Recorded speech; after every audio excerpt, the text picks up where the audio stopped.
Bom dia, pessoal, tudo bem com vocês?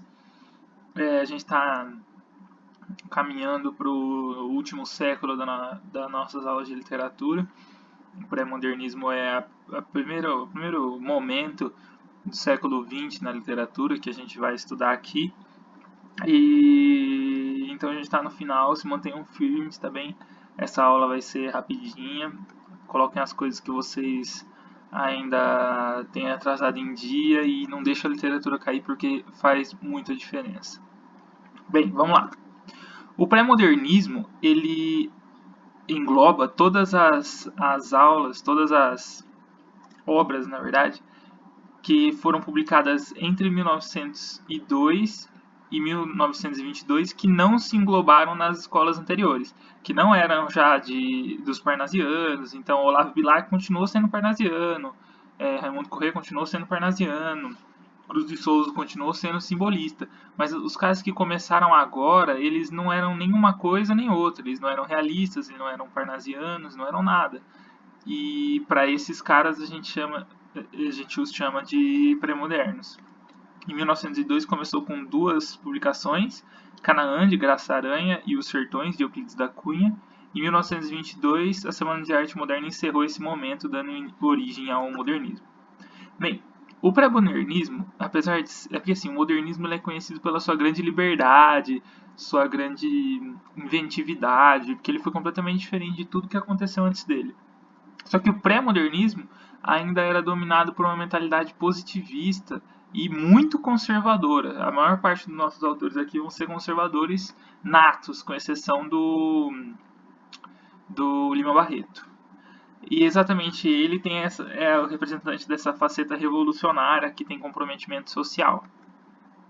E exatamente porque essa é uma escola de transição, na verdade não é uma escola, esse é um momento de transição, que a gente não pode considerar o pré-modernismo uma escola literária, porque ele não tem características similares entre os autores que permite que a gente fale que todos eles estão fazendo uma arte parecida. Eles são muito diferentes, eles falam de coisas diferentes, eles têm focos diferentes, e então a gente não considera isso uma escola literária, isso é só um momento, tá bem? Mas bem, o que estava acontecendo no Brasil e na literatura nessa época? Existiam duas escolas que ainda eram muito fortes na venda mesmo, na parte comercial de divulgação da literatura, que é o parnasianismo, que era comprometido com o poder na medida em que não se metia em falar das coisas, sabe? No sentido de que fazia o hino da bandeira, como foi o Olavo Bilac, e não se importava com a desigualdade que restou depois da abolição, por exemplo. Os realistas, ao contrário, eles eram comprometidos com a crítica social. E cada autor bebeu em algo, sabe?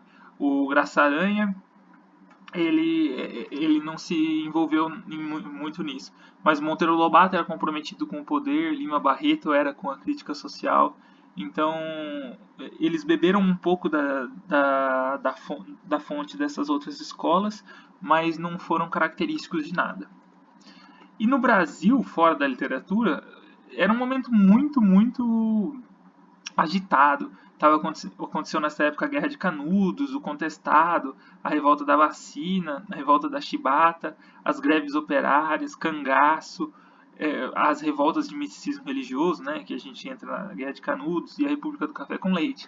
São coisas mais da parte de história do Brasil, mas são coisas importantes pra gente aqui também, porque principalmente a Guerra do Canudos foi retratada na principal obra desse momento, que é Os Sertões de Euclides da Cunha. Bem, vamos falar dele então. Euclides da Cunha, ele é um personagem bem culto da nossa literatura também. Ele foi um engenheiro militar, desde sempre ele se postou como um republicano, inclusive na época da monarquia, e isso lhe rendeu algumas punições militares nessa época, mas depois ele foi restituído ao cargo. Ele se tornou jornalista e correspondente do Estadão, que naquele momento se chamava a província de São Paulo, hoje se chama o Estado de São Paulo. Ele deixou o exército em determinado momento, frustrado com algumas coisas lá dentro, e seguiu como um jornalista, sendo que o primeiro trabalho dele foi a cobertura da Guerra de Canudos, que lhe rendeu a produção de Os Sertões, que é o principal livro dele e um dos mais importantes desse início de século. Foi muito aclamada, vendeu muito, ele viveu muitos anos só falando de Canudos. E ele é um livro especial porque, apesar de a gente estudar ele aqui em literatura, ele não é só literário. Na verdade, ele tem pouquíssima ficção, pouquíssima tendendo a zero. Mas ele tem uma maneira de escrever lúdica, ele trata de geografia, de engenharia, de botânica, de história, da origem étnica, apesar da sua visão muito preconceituosa quanto a isso, mas ele trata de muitas coisas e torna o livro muito diverso e facetado. Os Sertões, ele, antes de tudo, é uma obra determinista. Também ele fala como se tudo que estivesse sendo regido ali foi originado do meio que eles estavam, do momento histórico e da etnia das pessoas que estavam lá. Canudos era considerado à época uma resistência monárquica, mas isso é algo bem inquestionável também. Mas Euclides da Cunha defendeu isso também. Ele dividiu o livro em 3 partes. A primeira parte se chama A Terra. E aqui ele fez uma descrição do local mesmo, uma descrição geográfica, botânica. E ele falou que, apesar da terra ser barbaramente estéril, porque ele estava no sertão nordestino, né, era ruim para a agricultura local, era maravilhosamente exuberante. É literal essa citação. E ele trata disso nessa parte. Na segunda parte, o homem, ele fala sobre a divisão étnica do local. Ele fala dos formadores da etnia nacional, que ele considera, né, os índios, os negros e os brancos portugueses. Que o resultado dessa união foi uma miscigenação que, para ele, num argumento evolucionista capenga, é uma mostra de fraqueza. Ele considera que os mestiços não têm os miscigenados não têm a mesma força intelectual do branco ou a força braçal do negro. Ele é bem racista, na real. E ele descreve os habitantes de Canudos como brutos, trunculentos e violentos. Na terceira parte, ele fala da luta, que foi de fato a Guerra de Canudos. Ele fala do Antônio Conselheiro, que ele considera um louco, mas ele descreve de uma maneira muito bonita, e aqui entra principalmente a literatura, que Canudos não se rendeu. É uma história muito bonita, vou contar ela rapidinho para vocês. Tudo aconteceu porque, assim, Canudos era como se fosse um reduto de uma comunidade isolada que não precisava do Estado. E em determinado momento eles compraram um recebimento de madeira da cidade de Juazeiro, só que o recebimento nunca chegou. E eles foram até atrás da madeireira para pegar o que foi pago, né, por eles. Só que o Antônio Conselheiro tinha uma rixa antiga com um juiz de direito de Juazeiro e isso causou um problema com o governo, achando que foi porque a ida de Antônio Conselheiro a Juazeiro foi interpretada como uma ofensa. Então o governo mandou uma tropa com 100 homens para cima dos homens de Antônio Conselheiro, que foram destroçados. Em sequência, aconteceu um segundo fracasso, já quando Antônio Conselheiro tinha voltado para Canudos, foram 500 homens. E também foi um fracasso. A gente tem que lembrar que os guerreiros de Canudos eram bem reduzidos, só que eles conheciam muito bem o terreno e a todo momento eles usavam todas as armas que o terreno dava, sabe? Eles conheciam a caatinga, conheciam os relevos e isso fazia muita diferença. Então, o governo federal começou a lançar mão de alguns artifícios mais pesados. Eles mandaram um coronel com 1.300 homens a Canudos. E o resultado foi, mais uma vez, uma derrota do governo. Por fim, alguns dos principais generais do Brasil à época foram até lá e com 5.000 homens e finalmente conseguiram destruir o Arraial, com 8 mil homens, na verdade. Com 5 mil homens eles foram destruídos também, e com 8 mil eles conseguiram derrubar. Então foi com 100 foram destruídos, 500 foram destruídos, 1.300 foram destruídos, 5 mil homens e foram destruídos, e só na última vez, com 8 mil homens, eles conseguiram. Por isso ele considera Canudos um reduto de homens fortes, de pessoas fortes, e que Canudos não se rendeu. Bem, o outro autor muito importante dessa época é Lima Barreto. Lima Barreto, ele... Aqui tem uma pergunta que ele ouviu várias vezes, onde já se viu um mulato com o nome de rei de Portugal, Alfonso Henriques. E isso perpassou muito a obra dele, porque não se sabe quantas vezes ele ouviu essa provocação, mas o que se sabe é que, devido ao preconceito racial que ele sofreu, o principal tema de Lima Barreto era sim o racismo por toda a sua obra. Ele tem uma história bem triste, na verdade. Desde cedo ele teve que assumir a responsabilidade financeira da casa, porque o pai dele enlouqueceu jovem. Desde sempre ele foi perseguido por ser pardo, ele se tornou jornalista, mas mesmo assim ele teve muita dificuldade para se colocar no mercado. Desde o primeiro emprego ele percebeu que ele não ia conseguir sustentar aquela família grande, e ele se tornou um alcoólatra e enlouqueceu, ambos jovens, morreu aos 42 anos internado em um manicômio. Ele tem duas obras muito importantes. A primeira é Recordações do Escrivão Isaías Caminha, que é uma obra autobiográfica. Por quê? Porque está falando dele mesmo. Apesar de ser Isaías Caminha, o nome é Lima Barreto. Ele trata das dificuldades do negro brasileiro de mostrar o seu valor, no caso, como um escrivão, como um jornalista. E ele fala bastante da corrupção política também. Já Triste Fim de Policarpo Quaresma, que é a principal obra dele, é a única que não trata de racismo, ironicamente, né? E ele fala de Policarpo Quaresma, que é um homem nacionalista, muito nacionalista, que enlouquece, que fica frustrado porque ele faz de tudo para valorizar o que o Brasil tem de melhor, e na verdade ele não consegue nada, e ele é frustrado porque as pessoas não estão interessadas no bem do país como ele estava. E é uma crítica ao momento do Brasil, e especificamente a Floriano Peixoto. Outro autor da época é Graça Aranha. Ele é um cara de uma família muito rica de São Luís, no Maranhão. Se tornou juiz e viveu a vida inteira disso. Mas ele viveu no Rio de Janeiro e no Espírito Santo, principalmente, onde escreveu sua principal obra, chamada Canaã. Depois disso, ele viajou à Europa, ficou um tempo por lá, aprendeu sobre o modernismo e se tornou um modernista, de fato. Canaã, de 1902, né, foi uma das obras que inauguraram o pré-modernismo, conta a história de dois irmãos alemãos que escolheram o Brasil como segunda casa. Lenz, que é um homem preconceituoso e que considera a raça ariana superior a todas as outras. Vejam bem, ele escreveu sobre um alemão preconceituoso que considera a raça ariana superior a todas as outras em 1902. Não tinha acontecido nem a Primeira Guerra Mundial e ele já estava prevendo o que ia acontecer para gerar a Segunda. Então, isso é uma visão bem interessante sobre o mundo.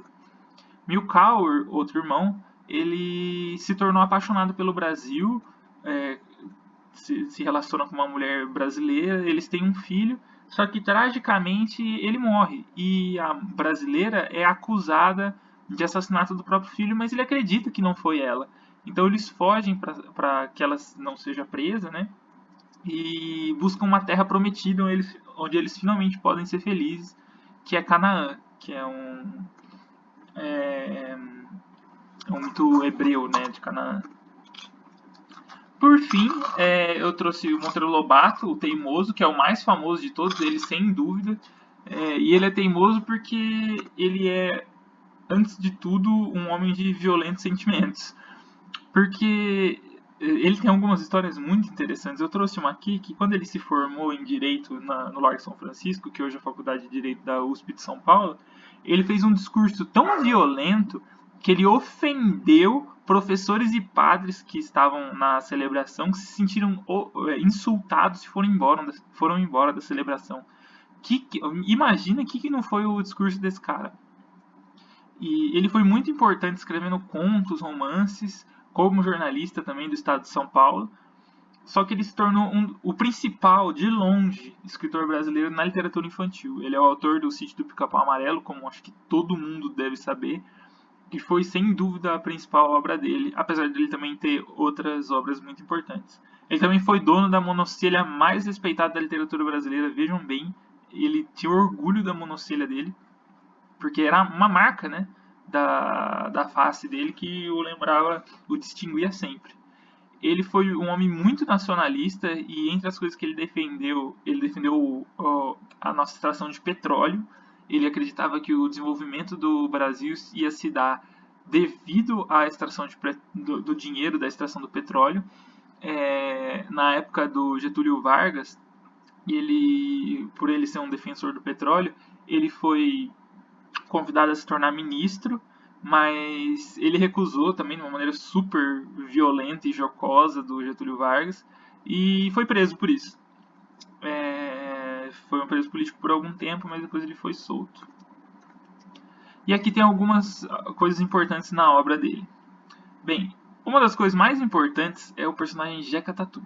Em Urupês, ele fala dos caipiras, né, do Vale do Paraíba, aqui em São Paulo, na região de Taubaté, São José dos Campos, e os descreve como inadaptáveis à civilização, porque eles, na descrição deles, são preguiçosos, ruins para o trabalho, e ele fala que isso é uma característica do caipira. Então ele trouxe para a região de São Paulo ali um baita de um preconceito com o caipira que até hoje perdura. E ele desconsiderou algo muito importante, que naquela época o caipira que trabalhava na agricultura na região, ele era uma pessoa doente, e doente mesmo. O Jeca Tatu hoje é considerado o exemplo de paciente com ancilostomose, que é algo que você pega andando de pés descalços em locais contaminados. É uma doença que cursa com anemia, o que explica essa fragilidade, fraqueza, falta de ânimo do Jeca Tatu.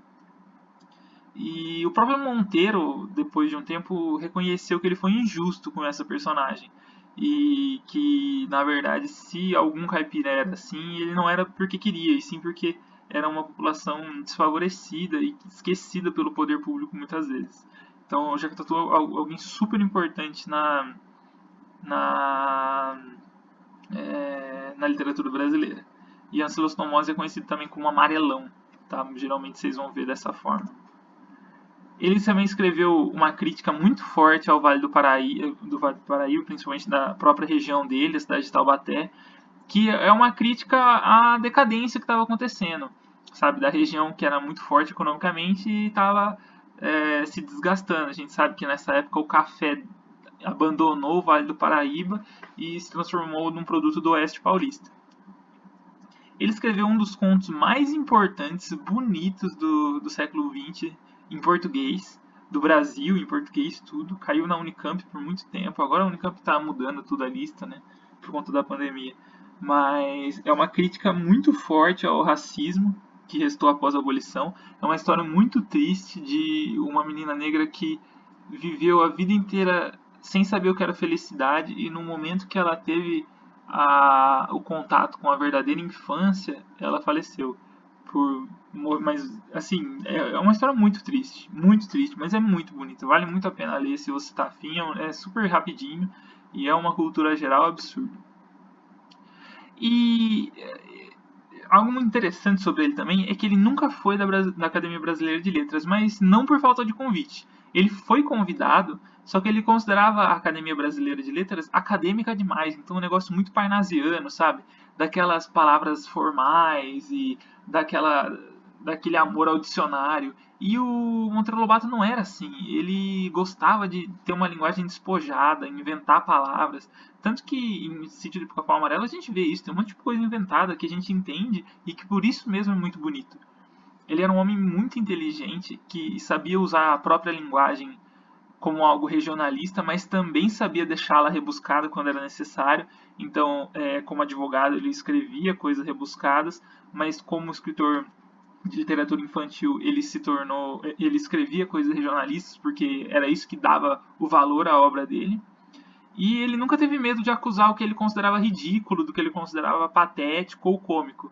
E isso foi algo muito importante, na verdade, porque hoje a gente vai ver nas próximas aulas que ele fez uma das críticas que a gente mais critica, porque ele criticou o início do modernismo no Brasil de uma maneira muito sem propriedade, de uma maneira muito leviana, o que não é muito comum, sim. Ele geralmente tinha opiniões que angariavam muitas pessoas que concordavam, mas nessa daí ele mandou mal com o crescimento do modernismo, mas a gente vê logo, tá bem? Esses foram os autores do pré-modernismo e bom descanso, gente. Beijos.